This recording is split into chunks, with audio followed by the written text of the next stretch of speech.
ملتان کا حاکم شیخ حمید لودھی امیر سبکتگین کا بہی خواہوں میں سے تھا، اطاعت اور فرما برداری کرتا رہا تھا۔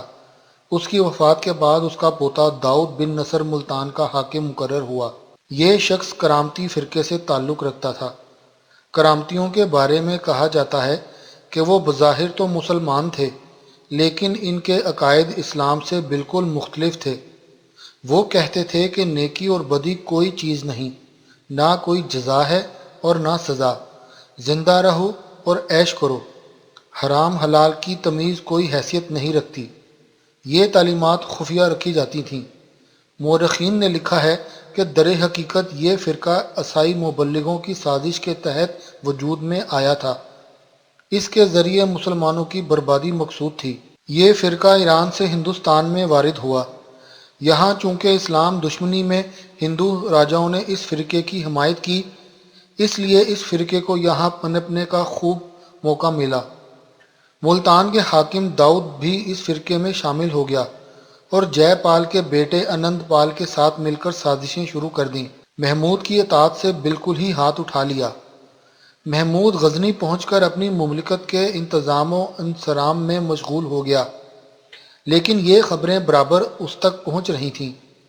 اسے یہ بھی معلوم ہوا کہ داؤد بن نصر نے انند پال سے گٹھ جوڑ کر لیا ہے۔ یہ خبریں اسے غضبناک کرنے کے لیے بہت تھیں۔ اس نے لشکر تیار کیا اور ملتان کی فتح کے لیے روانہ ہوا۔ اس کے لشکر نے ابھی دھول اڑائی تھی کہ حاکم ملتان داؤد کا چہرہ گرد آلود ہو گیا۔ اس نے انند پال کی طرف آدمی دوڑائے۔ مسلمانوں کا بادشاہ سلطان محمود ملتان کو غارت کرنے کے لیے آگے بڑھ رہا ہے۔ آپ مجھ سے دوستی کا حق ادا کیجیے اور محمود کا راستہ روکنے کے لیے فوجیں روانہ کیجیے۔ ادھر میں ملتان کی مضبوطی کا انتظام کرتا ہوں۔ محمود کی فوجیں بڑھی چلی آ رہی تھیں کہ انند پال کی فوج نے اس کا راستہ روک لیا۔ انند پال اس لشکر کے ساتھ بذات خود موجود تھا۔ انند پال اپنے باپ کی اس نصیحت کو بھول گیا تھا کہ محمود سے لڑائی کرنے میں کبھی پہل نہ کرنا۔ سلطان کا لشکر اس سرفروشی سے لڑا کہ دشمن کی فوج منتشر ہو گئی۔ انند پال نے پانسا پلٹتے دیکھا تو فرار ہو جانے میں ہی عافیت سمجھی۔ اسلامی لشکر اس کا تعاقب کرتے ہوئے دریائے چناب کے کنارے تک پہنچ گیا۔ بھاگتے بھاگتے انند پال کی ہمت جواب دے گئی۔ وہ گھبرا کر کشمیر کے پہاڑوں میں گھس گیا۔ اب اس کا پیچھا کرنا مناسب نہیں تھا، کیونکہ اصل مقصد ملتان پہنچنا تھا۔ محمود نے انند پال کی اس حرکت کو دل میں رکھا اور راستے کے اس روڑے کو ہٹا کر ملتان کی طرف بڑھا۔ داؤد نے جب دیکھا کہ ہندوستان کا سب سے بڑا راجا انند پال بھی محمود کا مقابلہ نہیں کر سکا، تو وہ مقابلے پر آئے بغیر قلعہ بند ہو کر بیٹھ گیا۔ محمود نے آگے بڑھ کر قلعے کا محاصرہ کر لیا۔ یہ محاصرہ ابھی جاری تھا کہ ایک بے چراغ رات میں حاکم ہرات ارسلان جاذب کی طرف سے ایک تیز رفتار قاصد سلطان کی خدمت میں حاضر ہوا۔ اس طرف سے کسی قاصد کا آنا غیر معمولی تھا۔ قاصد کی زبانی جو کچھ معلوم ہوا وہ بھی معمولی نہیں تھا۔ وہ ترکوں کی بے وفائی کا قصہ لے کر حاضر ہوا تھا۔ سلطان محمود اور ترکستان کے حکمران ایلک خان کے درمیان صرف خلوص و محبت کا رشتہ نہیں تھا، بلکہ ایلک خان محمود کا خسر بھی تھا۔ جب سلطان محمود ملتان کی طرف روانہ ہوا اور خراسان لشکر سے خالی ہو گیا تو ایلک خان کے دل میں لالچ نے جگہ بنا لی۔ اس نے خراسان فتح کرنے کا ارادہ کر لیا۔ اس نے اپنا سپہ سالار سیارش یگن کو ایک بہت بڑے لشکر کے ساتھ خراسان فتح کرنے کے لیے بھیج دیا۔ ہرات کے حاکم ارسلان جاذب نے جب یہ خبر سنی تو غزنی کی طرف روانہ ہوا تاکہ وہاں پہنچ کر دارالسلطنت کی حفاظت کرے، لیکن اس وقت تک ایلک خان خراسان پر قابض ہو چکا تھا۔ ہرات سے آنے والا قاصد یہی خبر لے کر آیا تھا۔ یہ خبر سلطان محمود کے لیے معمولی نوعیت کی نہیں تھی۔ اس کا داری خلافہ اس کے ہاتھ سے چلا گیا تھا۔ اس نے اعلان کر دیا کہ وہ محاصرہ اٹھا کر غزنی چلا جائے گا، لیکن اسی رات غیب سے ایک سامان مہیا ہو گیا۔ حاکم ملتان کی طرف سے ایک وفد معافی کی درخواست لے کر محمود کی خدمت میں آیا۔ حاکم ملتان نے اپنی خطاؤں کی معافی طلب کی تھی اور ہر سال 10,000 اشرفیاں سلطان کی خدمت میں پیش کرنے کا وعدہ کیا تھا۔ کوئی اور موقع ہوتا تو محمود اس شرط پر صلح کے لیے تیار نہ ہوتا، لیکن وہ تو پہلے ہی محاصرہ اٹھانے کا اعلان کر چکا تھا۔ اس نے اس صلح کو آبرو مند سمجھا۔ حاکم ملتان کو ان حالات کا علم نہیں تھا۔ اگر وہ ایک رات ٹھہر جاتا تو صلح کے پیغام کے بغیر ہی اسے محمود سے نجات مل جاتی۔ سلطان محمود نے غزنی پہنچ کر ایک زبردست فوج تیار کی اور بلخ کے طرف روانہ ہوا۔ یہاں ایلک خان نے جعفر یگن کو یہاں کا کوتوال مقرر کیا تھا۔ وہ بھلا کس طرح محمود کی آمد کی تاب لاتا؟ وہ بھاگ کر ترمز چلا گیا۔ ایلک خان نے چین کے بادشاہ قدر خان کی مدد طلب کی۔ اس کے 5000 سوار مدد کو آ گئے۔ ایلک خان کی ہمت بڑھ گئی۔ اس نے دریائے جیہوں کو پار کیا اور بلخ سے 4 میل کے فاصلے پر محمود کے مقابلے کے لیے مقیم ہو گیا۔ ایلک خان اپنے مخصوص غلاموں کا دستہ لے کر آگے بڑھا اور مردانگی کے جوہر دکھانے لگا۔ محمود نے حملے کی شدت دیکھی تو گھوڑے سے اتر کر اپنا سر زمین پر رکھ دیا، کامیابی کی دعا کی اور پھر گھوڑے پر سوار ہو گیا۔ اب اس کی تلوار بجلی کی طرح کوند رہی تھی۔ اسے لڑتے ہوئے دیکھ کر اس کی فوج میں ایک نیا ولولہ پیدا ہو گیا۔ ترکوں کی فوج میں ایسی بدحواسی پھیلی کہ وہ اپنے سرداروں کو چھوڑ کر بھاگ کھڑی ہوئی۔ ایلک خان نے بڑی مشکل سے جان بچائی اور دریائے جیہوں کو پار کر کے اپنے ملک میں پہنچ کر ہی دم لیا۔ ایلک خان کو شکست دینے کے بعد محمود نے اپنی فوج کو حکم دیا کہ ایلک خان کا تعاقب کیا جائے۔ شدید سردی کے دن تھے، برف باری بھی شروع ہو گئی تھی، اس لیے سرداروں نے پسو پیش کی، حضور سردی بہت ہے، فوج کا ایک بہت بڑا حصہ اس موسم کو برداشت نہیں کر سکے گا، کئی ہلاکتیں ہو جائیں گی اور فوج میں بددلی پھیل جائے گی۔ محمود کی فطرت میں سخت گیری اور ضد تھی۔ اس نے سرداروں کے مشورے کو اہمیت نہیں دی۔ 4 سرداروں کو اس کا حکم ماننا پڑا اور بادشاہ کے ساتھ لشکری بھی ایلک خان کے تعاقب میں روانہ ہوئے۔ سردی ایسی تھی کہ ہاتھ پیروں نے کام کرنا چھوڑ دیا تھا، لیکن یہ سپاہی اپنے آقا کے حکم کی تعمیل میں چلے جا رہے تھے۔ محمود خود بھی سردی میں ان کے ساتھ تھا۔ بس یہی ایک ڈھارس تھی جو ان سپاہیوں کو تازہ دم رکھے ہوئے تھی۔ اس سفر کی تیسری رات اس قدر شدید برف باری ہوئی کہ آگے چلنا دشوار ہو گیا۔ مجبوراً رکنا پڑا کہ برف گرنی بند ہو تو آگے چلا جائے۔ سلطان محمود کے لیے ایک بڑا خیمہ لگایا گیا۔ اس خیمے کو گرم رکھنے کے لیے انگیٹھیاں اتنی تعداد میں جلائی گئیں کہ خیمے میں حدت پیدا ہو گئی۔ محمود اور اس کے امیر جو اس خیمے میں موجود تھے، انہوں نے اپنے گرم کپڑے اتار دیے۔ یہ معلوم ہوتا تھا جیسے سردیوں کا موسم رخصت ہو گیا ہو۔ اسی وقت ایک غلام کسی کام سے محمود کے سامنے آیا۔ اسے دیکھ کر محمود کو مذاق سوجا۔ اس نے غلام کو اپنے قریب بلایا۔ باہر جا کر سردی سے کہنا، تم کیوں اس قدر جان توڑ کوشش کر رہی ہو؟ ہمارا تو گرمی کے مارے برا حال ہے، تن کے کپڑے اتارنے پر مجبور ہو گئے ہیں۔ غلام بھی اس مذاق کو سمجھ رہا تھا۔ وہ تھوڑی دیر کے لیے باہر گیا اور واپس آ کر عرض کیا، حضور سردی نے جواب دیا ہے کہ اگر بادشاہ اور اس کے خاص ندیموں پر میرا زور نہیں چلتا تو کیا ہوا؟ میں سائسوں اور دوسرے ملازمین کو آج رات اس قدر تنگ کروں گی کہ کل صبح بادشاہ اور اس کے امیر اپنے گھوڑوں کی تمہ داری خود اپنے ہاتھوں سے کریں گے۔ بادشاہ نے غلام سے تفریحاً ایک بات کہی تھی، لیکن غلام کے جواب سے اس پر ظاہر ہو گیا کہ وہ خود تو انگیٹھیوں کی حدت سے سردی بھگا رہا ہے، باہر اس کے ملازموں پر کیا گزر ہی ہوگی۔ اس نے واپسی کا اعلان کر دیا۔ ان جان لیوا مہمات سے نپٹنے کے لیے اسے ہندوستان کے راجہ آنند پال کا خیال آیا، جو بڑی تیزی سے محمود کو نیچا دکھانے کی کوشش کر رہا تھا۔ محمود ابھی تک اس کی اس حرکت کو نہیں بھولتا تھا کہ اس نے ملتان جاتے ہوئے محمود کی راہ میں رکاوٹیں ڈالی تھیں۔ محمود نے اپنے سرداروں کو مخاطب کرتے ہوئے کہا، رفیقو، ہندوستان بہت بڑا ملک ہے، وہاں دولت بھی بے پناہ ہے، لیکن ہم ابھی اس ملک کے چوتھائی حصے پر بھی قابض نہیں ہو سکے ہیں۔ ہمیں بہت دور تک جانا ہے، لیکن آنند پال بار بار ہماری راہ میں آتا ہے۔ اس کی طاقت کو مٹانا بے حد ضروری ہے، ورنہ ہم ملک ہندوستان میں آگے نہیں بڑھ سکیں گے۔ اس نے ایک مرتبہ پھر لشکر جرار تیار کیا اور ہندوستان پر حملہ آور ہوا۔ یہ ہندوستان پر اس کا چھٹا حملہ تھا۔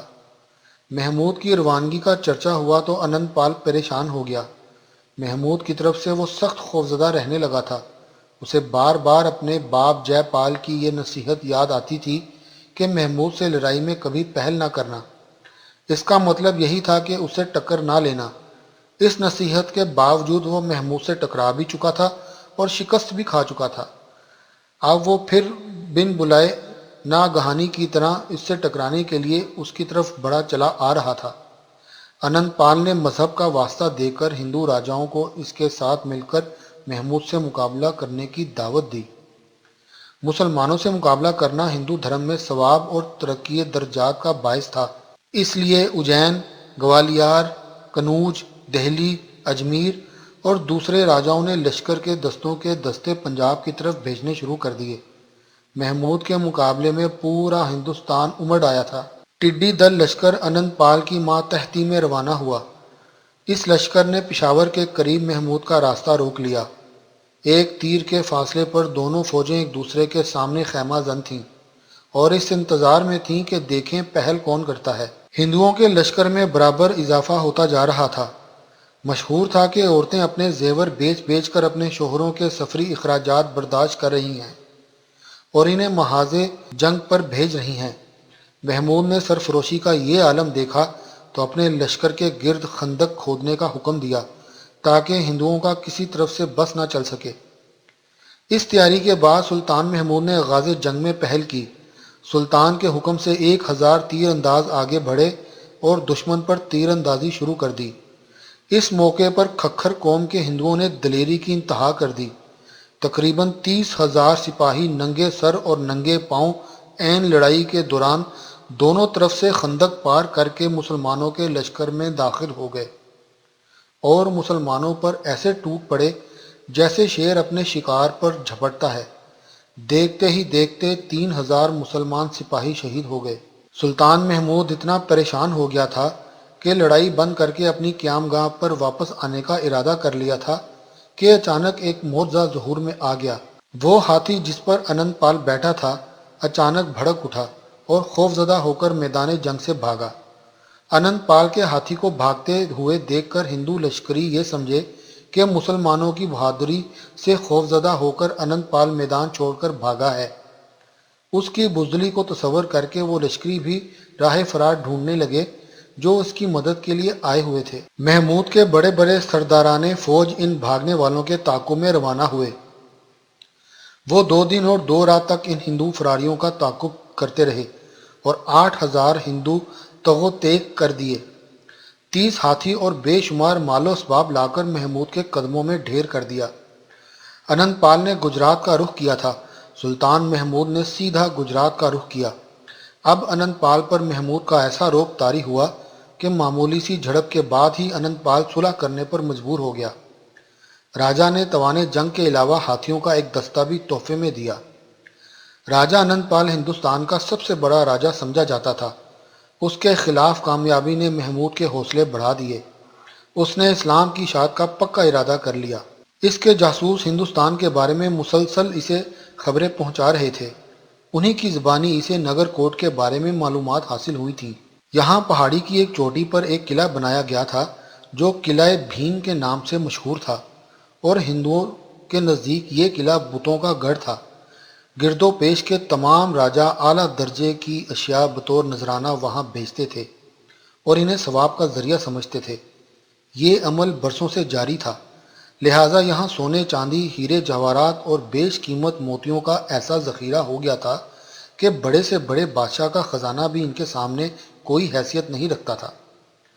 اس قلعے کو چونکہ مندر کی حیثیت حاصل تھی اور یہ تصور کر لیا گیا تھا کہ ان مقدس بتوں کو کوئی ہاتھ نہیں لگا سکتا، اس لیے یہ قلعہ سپاہیوں سے خالی تھا۔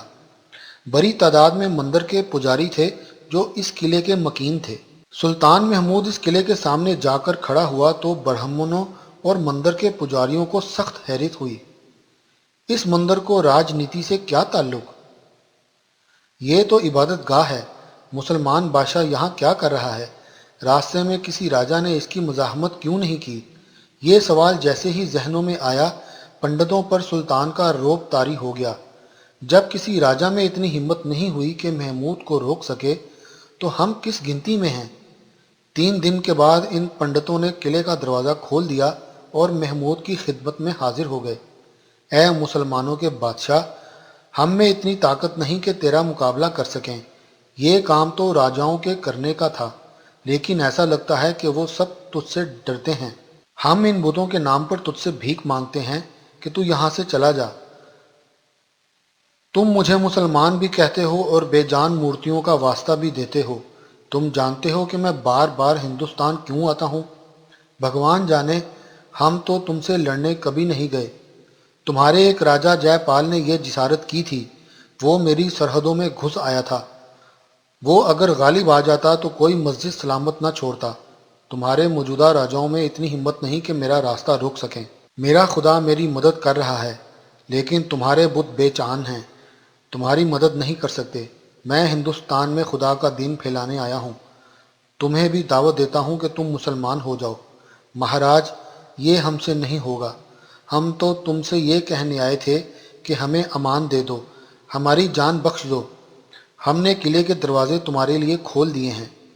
ہمارے دین میں زبردستی نہیں۔ میں تمہاری جان بخشی کا وعدہ کرتا ہوں۔ محمود اپنے چند خاص ندیموں کے ہمراہ قلعے میں داخل ہوا۔ 60 لاکھ اشرفیاں، 700 من سونے چاندی کے اوزار، 2 من خالص سونا، 2000 من خالص چاندی اور 20 من انواع و اقسام کے جواہرات، یہ تھی وہ دولت جو اس قلعے سے محمود کے ہاتھ لگی۔ یہ بے بہا دولت لے کر وہ غزنی روانہ ہوا۔ اس نے شہر سے باہر ایک مکان بنوایا، اس میں سونے اور چاندی کے تخت بچھوائے اور تمام مال و اسباب جو نگر کوٹ سے لایا تھا ان تختوں پر کرینے سے سجا دیا۔ شہریوں کو عام دعوت تھی کہ وہ آئیں اور دولت کے اس ڈھیر کو اپنی آنکھوں سے ملا خطا کریں۔ کیا دیہاتی کیا شہری، لوگ جوک در جوک آ رہے تھے اور اس نمائش کو دیکھ رہے تھے۔ ہر طرف ہندوستان میں چھپی دولت کے چرچے ہو رہے تھے۔ یہ نمائش 3 دن جاری رہی۔ لوگ دیکھتے تھے اور تعجب کرتے تھے۔ اس دولت کا بیشتر حصہ محمود نے نیکوں اور مستحقوں کو عطیہ کر دیا اور بڑا حصہ شاہی خزانے میں داخل ہو گیا۔ اس عظیم الشان فتح کے بعد اس نے اپنی مملکت کو وسیع کرنے کے لیے غور پر حملہ کیا۔ حاکم غور 10,000 سوار لے کر مقابلے کے لیے نکلا۔ دونوں لشکروں میں سخت مارکہ آرائی ہوئی۔ غوریوں کی جان بازی کا یہ عالم تھا کہ صبح سے دوپہر ہو گئی اور محمود ان سرفروش غوریوں کو ایک قدم بھی پیچھے نہ ہٹا سکا۔ محمود نے یہ عالم دیکھا تو حکم دیا دشمن کو دھوکہ دیا جائے۔ سلطان کی فوج دشمن کو دھوکہ دینے کے لیے میدان سے بھاگ نکلی۔ غوری اس جھانسے میں آ گئے اور بھاگنے والی فوج کے تعاقب میں بھاگ کھڑے ہوئے۔ اس تیزی سے بھاگے کہ خود اپنی کھودی ہوئی خندق پار کر گئے۔ اس طرح وہ نادانستگی میں کھلے میدان میں آ گئے۔ محمود اسی وقت کے انتظار میں تھا۔ اس نے اپنے گھوڑے کی باگ پھیر دی۔ اشارہ ملتے ہی لشکر بھی پلٹ گیا اور غوریوں کو تلوار پر رکھ لیا۔ غوری لشکر گاجر مولی کی طرح کٹنے لگا۔ محمد بن غوری جان فشانی سے لڑ رہا تھا، لیکن لشکر اس کا ساتھ چھوڑ گیا تو اس نے بھی میدان سے نکل جانا چاہا، لیکن اس کی بدقسمتی کہ محمود کے ایک سپاہی کی نظر اس پر پڑ گئی۔ اس نے کمند پھینکی اور محمد بن غوری گھوڑے سے نیچے آ گیا۔ لشکریوں نے اسے گرفتار کیا اور محمود کے سامنے لے آئے۔ محمود نے اسے دیکھ کر کہا، کیا میری اطاعت کا پیغام تم تک نہیں پہنچا تھا؟ پھر تم نے میری اطاعت کیوں نہیں کی؟ وہ تو میں اب بھی نہیں کرتا، ورنہ تم سے جنگ کیوں کرتا؟ تم نے جنگ کرنے کا نتیجہ دیکھ لیا۔ شکست اور فتح دونوں جنگ کا حصہ ہوتی ہیں۔ میں تمہیں موت کی نیند سلا سکتا ہوں۔ یہ کام تو میں خود بھی کر سکتا ہوں، اس نے کہا اور اپنی انگوٹھی اپنے ہونٹوں سے لگا لی۔ اس انگوٹھی کا نگینہ غالباً زہر آلود تھا اور ایسا خطرناک زہر تھا کہ زبان پھیرتے ہی زہر نے اثر دکھایا۔ جتنی دیر میں کوئی سمجھتا، محمد بن غوری زمین پر گرا اور جان آفریں کے سپرد کر دی۔ اس طرح علاقہ غور بھی سلطان محمود کے قبضے میں آ گیا۔